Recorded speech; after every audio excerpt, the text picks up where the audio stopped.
Malam itu, angin dingin menusuk tulang. Rudi dan 3 temannya, Nina, Arman, dan Dika, mendaki Gunung Lawu untuk mencari tantangan sekaligus menikmati keindahan alam. Setelah seharian mendaki, mereka memutuskan untuk bermalam di dekat pos 5, tidak jauh dari lokasi yang dikenal sebagai Pasar Setan. Jangan lupa, kalau dengar suara aneh atau ada yang nawarin dagangan, abaikan aja, kata Dika, yang sering mendengar cerita tentang tempat ini. Malam semakin larut.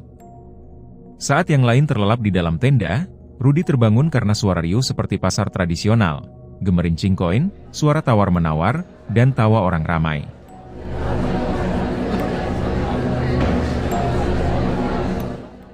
Ia merasa heran, karena di ketinggian seperti ini seharusnya hanya ada sunyi.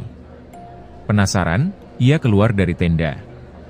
Di depan matanya, Rudi melihat sesuatu yang tidak masuk akal. Area sekitar berubah menjadi pasar ramai dengan pedagang yang menawarkan berbagai barang, dari makanan hingga kain tradisional. Anehnya, wajah para pedagang terlihat buram, seolah diselimuti kabut. Mereka memanggil-manggil Rudi, menawarkan dagangan mereka dengan harga murah.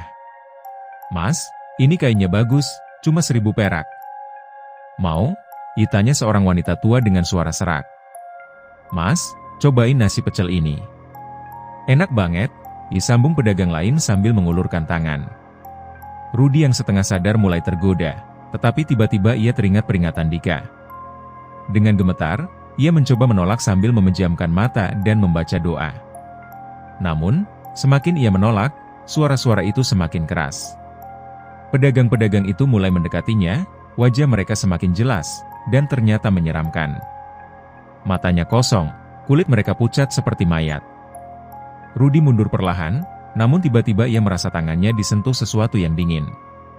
Saat membuka mata, ia melihat seorang wanita berbaju merah berdiri tepat di depannya, tersenyum dingin. "Kenapa pergi, Mas?" "Belanja dulu, dong," bisiknya dengan suara menggema. Tiba-tiba, Nina keluar dari tenda dan menarik Rudi dengan paksa. "Masuk, Rud."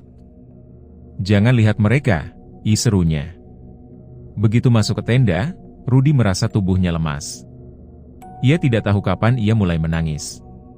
Nina dan Dika menenangkan Rudi, sambil menceritakan bahwa mereka sudah mendengar suara-suara itu sejak tadi, tapi memilih untuk diam dan tidak keluar. Keesokan paginya, mereka mendapati jejak-jejak seperti kaki dan barang-barang kecil seperti koin kuno berserakan di sekitar tenda mereka.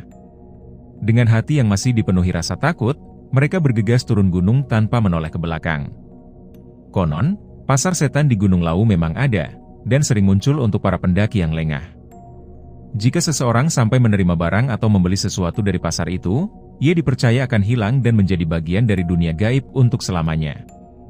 Apa kalian punya cerita atau pengalaman horor lainnya? Jika ada, silahkan bagikan cerita Anda dengan cara kirim melalui email kami yang ada di deskripsi. Jangan lupa like, komen dan subscribe.